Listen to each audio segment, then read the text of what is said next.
birden doğmasa, birden doğur karaklagan aklamın. Dertli adam sen bolsan, düz yolunda bek tursan, savab olur seni ulu Allah'tan. Halal haram ayırsan, düz yolunda bek tursan, savab olur seni ulu Allah'tan. Siz işge vermesi, ters barganı beriti, ketmezse ters yaşaumu yolunda. Dertli adam sen bolsan, düz yolunda bek tursan, savab olur seni ulu Allah'tan. Halal haram ayırsan, düz yolunda bek tursan, savab olur seni ulu Allah'tan.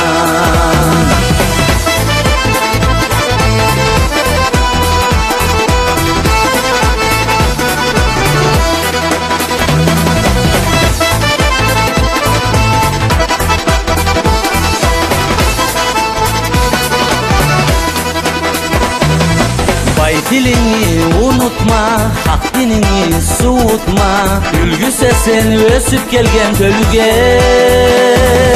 Gerçi adam sen bolsan, düz yolunda bek tursan, savab olur seni ulu Allah'tan. Halal haram ayırsan, düz yolunda bek tursan, savab olur seni ulu Allah'tan.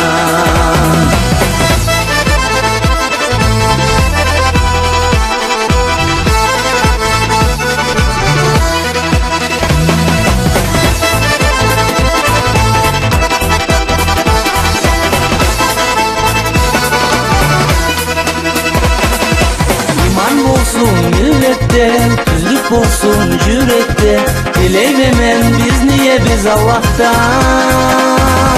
Halal haram ayırsak, düz yolumuzda tursak, savab olur bizge ulu Allah'tan. Halal haram ayırsak, düz yolumuzda tursak, savab olur bizge ulu Allah'tan. Halal haram ayırsak, düz yolumuzda tursak,